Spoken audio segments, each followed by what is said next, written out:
I caught my wife cheating and found out that kids aren't mine. I've been a lurker on this sub for a little while now, using this account because my STBXW would find it on my main account. Not entirely concerned with format, but will try to keep it coherent. I'll clarify anything if needed. I was married to this woman for about 12 years, dated her during my high school and college years, and haven't been with anyone else. I was under the impression that was the same case for her. We got married when the both of us were 24 and the twins just turned 8. I only found out they weren't mine last week because of those Ancestry DNA kits. What started out as an attempt to cure boredom during lockdowns turned into this mess. The STBXW fought me tooth and nail when I mentioned my interest in doing the test, said it was just a waste of money. Her constant refusals only made me want to do it more, so I did it in secret. Now I know why she was so adamant. I found out who their biological father was and tracked him down to a house about 20 blocks from where I lived. We're extremely similar in appearance and personality. I can't even look in mirrors now because of that. I've moved in with a friend upon discovery and kept little contact with the STBXW. Plan on serving her with divorce papers once I'm mentally prepared to face her. My only concern now is how to approach the twins. They're the true victims in all this, and yet my heart aches looking at them. I don't think I can keep being a father to them knowing what I know now. They've been extremely worried about me, but I can't even listen to their voices without bursting into tears. To those betrayed with kids, how do you process the idea that your children were never yours? Edit, the biological father wants to be part of the twins' lives. He was unaware of their existence until I tracked him down and was surprised to know that my STBXW was married at the time of her affair. I have no reason to disbelieve him. Edit 2. A good number of you asked about how my STBXW reacted to this. I'll work on a separate post on that tomorrow. Just building up the courage to type out this post basically took all night. It's almost 7 in the morning where I am. Update. It's been nearly 2 weeks since I made my first post. I had hoped I could do more during that time frame, but life tends to mess with you. First things first, I had to go back to my home to pick up some documents. As people advised, I had an officer escort me and also kept a voice recorder at the ready. Where I live, there is no need for both sides to consent to being recorded, so it was perfectly legal. I went back about 5 days ago after talking to my attorney and counseling from my therapist. When I got there, I couldn't see her car in the driveway, nor could I tell if she was still home. It brought me comfort seeing that I wouldn't have to interact with her yet. What made my blood boil, however, was opening my door and seeing the twins in the hallway crying. When they saw me, the twins rushed to hug me. While that wasn't unusual, the urgency that they did it with made me worry about what could have happened. Perhaps this was me trying to distract myself from the pain I felt when I looked at them, but I zeroed in on why they were so upset at seeing me. They told me that Mom just left and that she was mad at them. That she kept crying all the time and that she would scream at them whenever they asked about me. They thought I had run away and that I was never coming back. One of them literally pulled me to the kitchen and pointed at the floor, saying that Mom shattered a glass there while shouting at them and that the shards hurt them. While they were trying to inform me of all this, I could feel my heart splitting in two. Half of me wanted to flee from the scene with them and protect them, while the other was worried about how the STBXW could twist this to make her a victim. There was no visible signs of misuse, but I am worried about what it could escalate to. There was no doubt in my mind that she had been drinking heavily. She has had a history of alcoholism. Her family is big on drinking. I haven't seen her drink since we were engaged, and it's possible she relapsed. I only had a handful of minutes left to collect my documents, so I told the twins that I had to rush back to work and told them that I loved them. I contacted their mother right after and told her that I wanted the twins to stay with me a while. Her voice was extremely slurred, so I knew she was drunk already, at 3 in the afternoon. She basically began bawling and apologizing for everything she had done. That she was a horrible person without me and that she made a terrible mistake for cheating on the perfect husband. I told her that until she could get a handle on her drinking, she had to let the twins be with me. It took a while, but I was able to convince her that the twins were better off being with me for now. So the next day, I went back to my old home with the friend who housed me. God knows how, but she made it back there yesterday and handed me the twins and kept telling me how the twins missed me and to give her a date for when I was coming back home. I know she was betting on the twins to lure me back in. She is unaware I already found their father and began filing for a divorce. Now they're here with me, and the OM isn't aware of that. I had continued reading the responses to my older posts, and people pointed out that the agreeable nature of our meeting was strange and concerning. I was too blinded by the relief I felt at finding an agreeable person to notice. Now that I did, I looked into the National Sex Offender Registry and he wasn't there, thank God. I looked even deeper into his social media and looking for anything that stuck out and found comments from 2 years ago mentioning that he was engaged to someone. Seeing no post of him with a woman or man in a romantic light, I can only assume that relationship fell apart. That was the end of my findings. I contacted him and told him that if he truly wanted to become a father, we needed complete transparency between each other. I told him that I knew nothing about his past and what kind of romantic relationships he is prone to build. I needed to trust that he would be good to the twins and that whatever future partner he may have will be the same. I offered to do the same if he wanted me to, but he refused. He would do it if it was what I needed. I know polygraph results aren't always accurate, but it was the only thing I could think of at the time. The most reasonable theory I have is that the reason for his engagement breaking down was the same reason he was so driven to take the role as father. Perhaps a miscarriage or something. We'll take that test later this week. I assume I can pick what questions he had to answer, but if that's wrong, please let me know. Beyond that, my STD test came back clean. I'm okay. Seeing the twins all the time now hurts, hearing them call me dad feels like a stab in the chest each time, and hugging them makes me feel like a criminal, but I'm dealing with it. I'll try to keep recording all our interactions so that the STBXW can't accuse me of anything, and I have plenty of recordings that she won't like getting out. Needless to say, I've also had a paternity test done and it's official.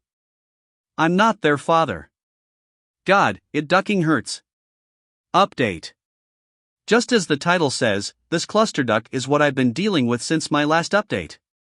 I had attempted to update earlier but had a mental breakdown towards the end and couldn't keep the post up. Also, I moved out of my friend's place and got a place to rent. It was difficult, but the OM was helpful by recommending me to a friend of his looking to rent out a place. I felt that it would be safer for them to have their own room, and I'm tired of sleeping on a couch. The polygraph was insightful. The OM was who he said he was, which was a relief. He had no knowledge of my STBXW's marital status and genuinely wants to be in the twins' lives. His motivation wasn't as intense as I assumed, he just really wanted to be a dad, and none of his previous relationships panned out. I had heard from my STBXW's sister that she was checked into a rehab center and began the process to recovery. At least it would make serving her papers a lot more simple. However, the main issue was the fact that the twins definitely overheard I'm not their father during their time with their mother. I knew they were acting strange since I took them with me. They clung to me far more intensely than normal, asking me worrying questions like if they were adopted or whether I was gonna run away again. I had chalked it up to what they'd gone through while they were with their mother due to how difficult it was to get them to talk about it. They would just ask the question and run away once I answered, only to return and demand I let them sit on my lap to watch me work or to play with them. I would try discussing what their feelings were like only for them to shut down and then flee. At that point, I had set up an appointment for a therapist to see them. I guess at some point, they couldn't handle it and one of them came to me sobbing while I was asleep and just hugged me. Sherry, false name for convenience, was the one who clung to me the most during this period, which concerned me even before that point. She was the type who disliked physical contact with a passion. Words were flying out of her mouth, but they were too fast and out of order for me to understand. It took an hour before I even got her to calm down enough to be understandable, and even then it was up to me to make it make sense. But here's the gist of it: none of this are actual statements, and a lot of it is from my observation, assumptions, and piecing together broken statements. During my absence, their mother took to heavily drinking at night and would be inexplicably absent. She's the kind of drunk who talks loud, and that was the case when Sherry went down one night to watch her. Well, if I was correct in my assumption, this was around the time I texted her that I knew the twins weren't mine and she must have gone ballistic.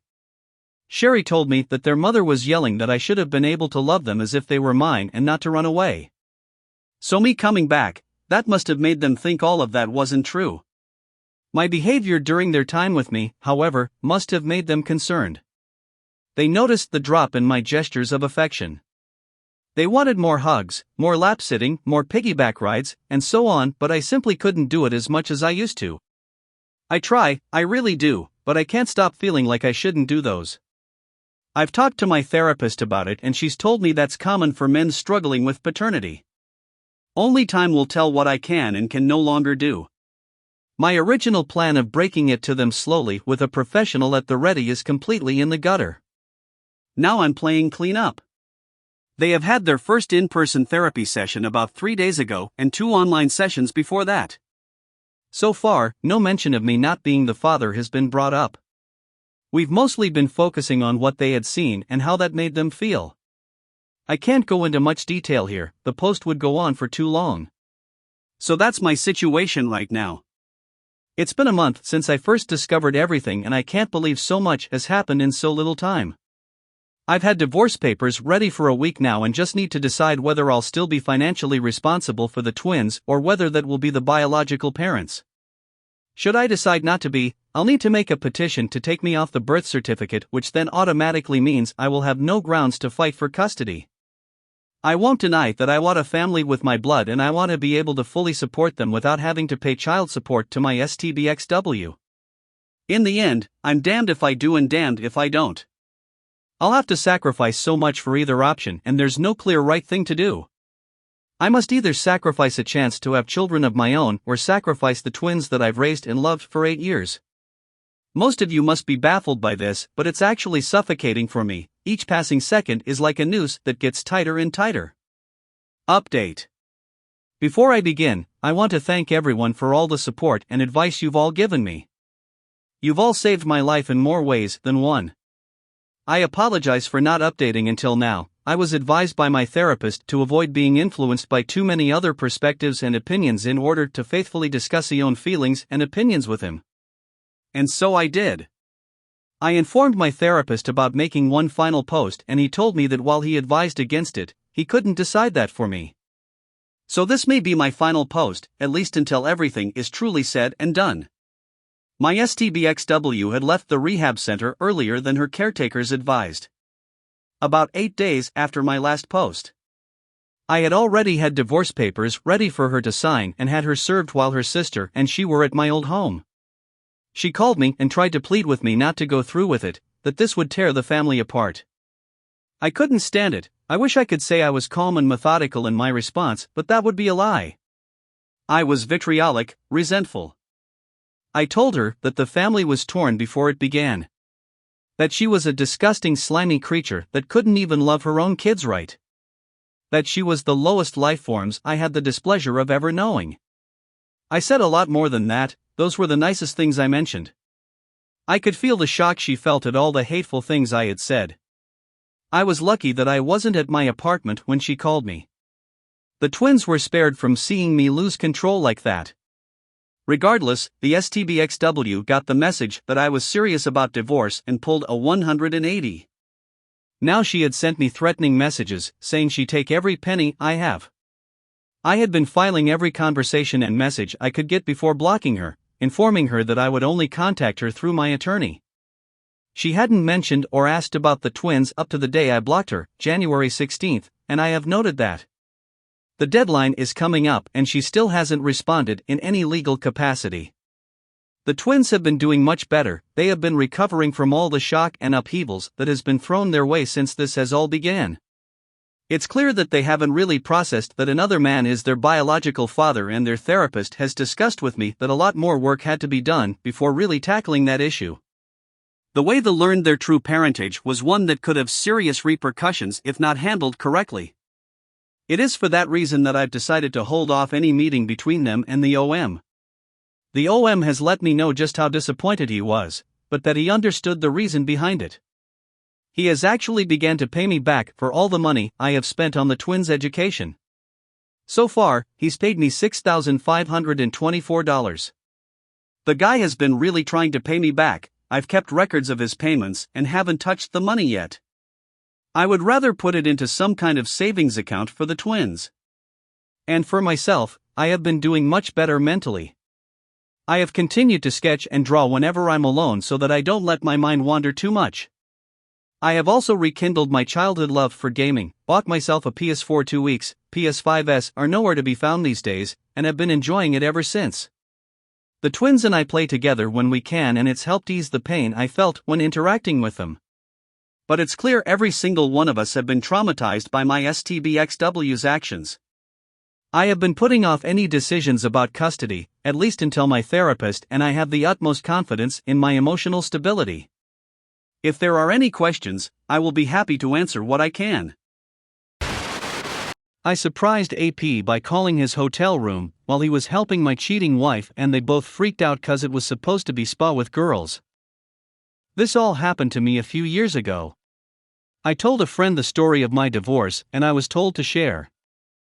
Started a few years ago. I thought we were happy. We were your usual suburban professional couple. Financially secure, healthy, good sex life, 2 kids, 14F and 9M at the time. I thought we had a healthy social life. We were going through one of your typical married couple rough patches. Both of us were working long hours, not spending enough time together. We were going through some developmental problems with my son, and tensions in the house were running a little high. I noticed that she was spending a lot more time on her phone texting with her girlfriends. I didn't think much of it. I started making a much more concerted effort to get out of work when I could, help around the house, and be more emotionally available, but over the course of a few weeks the gulf just kept getting wider. I ended up accidentally finding some messages when I charged up an old iPad for my son to use. Her FB Messenger was still logged in, and there were a lot of highly questionable messages with a guy from her hometown who I will call Jim Bob Cooter, or JBC for short. The messages weren't completely inappropriate, but I could tell there were quite a few missing based on the times and context of the messages. I made a mental note to keep an eye on this, and went about trying to fix things up. The next day after I took the day off to knock out some projects that I thought would make her happy, and left her some sweet notes reminding her how much I appreciated her, she was once again in the corner of the living room texting her girlfriends. I took the boy's iPad to the office, opened up FB Messenger and watched in real time as my wife tore me down. Her and JBC were making fun of me. All of my flaws, insecurities and secrets I entrusted to my partner were now fodder for her and JBC. Not only that, but while there wasn't outright sexting, there was a sexual undertone to the whole conversation, especially when she was bashing my performance in the sack. I managed to take some screenshots, but missed a good bit of the messages, because as the conversation was unfolding she was deleting them. I wasn't emotionally capable of confronting her. I stayed in the office until she was asleep and had a couple drinks. I took off the next day and spent some time soul-searching, drinking and trying to figure out what to do. The wife came home and wanted to know what was wrong, and I just copped out and told her I had a bad day. A couple minutes later, I was watching the iPad as the train wreck kept unfolding. So began a couple solid weeks of taking screenshots, drinking and detaching myself from the relationship. I knew there was no going back from this. The messages were now overtly sexual with my wife completely into it, and JBC was sprinkling in I love yous. I consulted a lawyer and got my options and started moving forward. Here's where everything got absolutely surreal. Watching the messages, I found out JBC was coming to town to spend a weekend of quality time with my wife in a pretty nice hotel. I was missing a good bit of the info. They must have had a phone conversation about it at some point, but I was able to infer enough to get the when and where. Sure as crap, the next day the wife is buttering me up and wanting to take a spa weekend with the girls to relax, and when she gets back we can really focus on our marriage. I go with it all the way. It's the greatest idea she's ever had, and I'll do anything to get us back on track. I got with the lawyer and had him draft a strong separation agreement stating that she would move out, she would get weekend visitation, no child support in the interim until the divorce is final. Then I sit through the most agonizing 2 weeks of my life. After all this, most of my feelings for her are completely gone, and I'm just seething with anger like I've never felt before. D-Day arrives. I take the day off work. I withdraw half of any money in any accounts we are joint on, leave her half alone. I had already redirected my paycheck to a new bank. I close our money market account and get a cashier's check for her half and deposit my half in my new account. I stop at Office Max and print out about 75 pages of FB Messenger screenshots, and I destroy time because I don't want to be at home. She texts me that she's taking off and that she loves me. I tell her to have fun. I show up to the hotel at about 8:30 and call my wife's phone from the lobby. It goes straight to VM. They are probably already at it, whatever. I walk up to the front desk and ask if I can use the phone to be connected to the JBC's room. It rings 3 times and he picks up. JBC, hello? Me, JBC, can you send my wife down to the lobby please? JBC, I don't know what you're talking about, bro. Me, okay then. I guess I'll have to call Mrs. JBC and get her down here. Totally a bluff. I knew he was married, and I knew her first name, but that was it. JBC, inaudible, shuffling, panic. Me, you got 5 minutes. Click. Not even 2 minutes later my wife comes walking out of the elevator looking a little flustered. I sat her down in the corner of the lobby. Her, starts spewing bullcrap saying it's not what it seems etc. etc. Me, I'm not here to argue. The things that are said in this pile of papers are what's going on. The only way I'm not giving a copy of this to your daughter, your parents and emailing it to everyone we know is if you move out immediately. Wife was very prideful. Daughter was going through a rebellious teen phase and her knowing probably would have forever destroyed their relationship. Wife was also her parents' golden child and she always worried about what they thought of her. I didn't have much leverage and shame was my only card to play.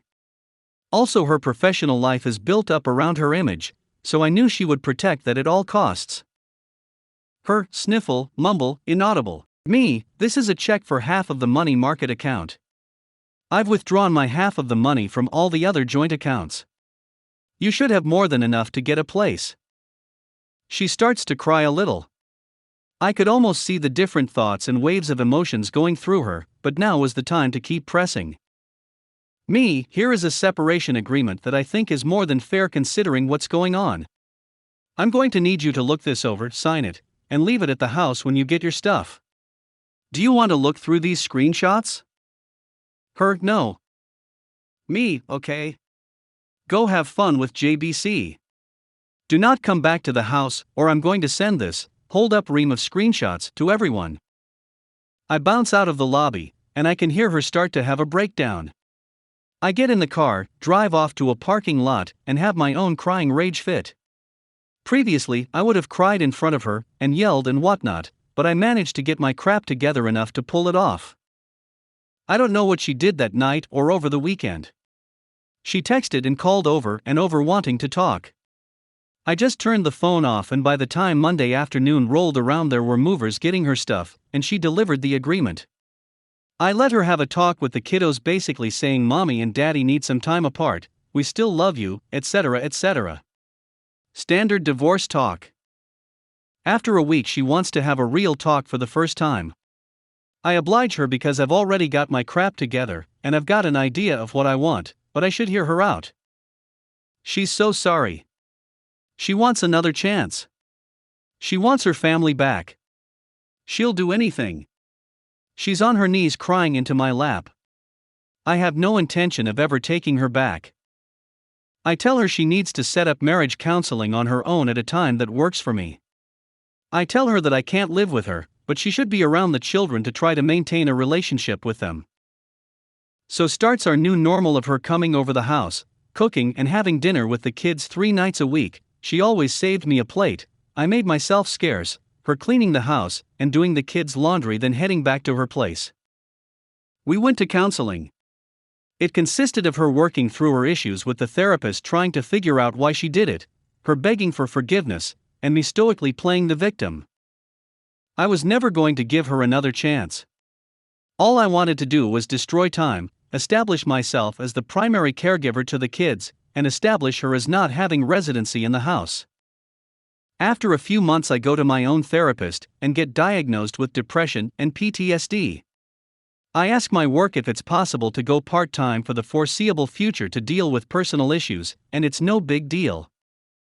After 6 months of therapy, I told her that I couldn't forgive her right now, and that I wanted an amicable divorce, but she is still the love of my life and maybe someday we could give it another try. She was devastated, but agreed to the divorce if I promised to try again someday. Once the divorce was filed, I needed the kids to want to stay with me.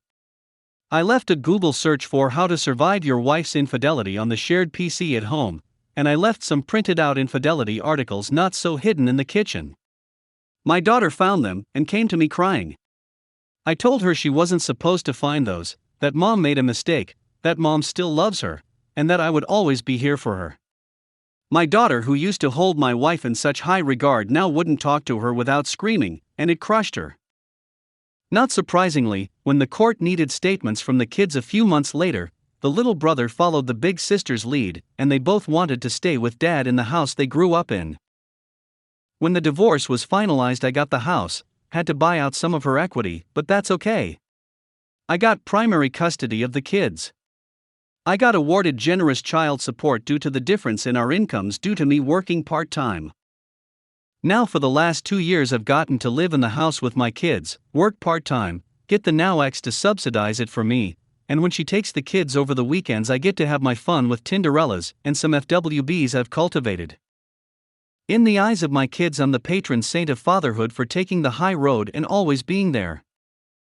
In the eyes of my ex, I'm the one that got away that she will always pine for, and I get the bonus of having her come over for sex whenever I want it by dangling that carrot of maybe getting back together. But that is never going to happen.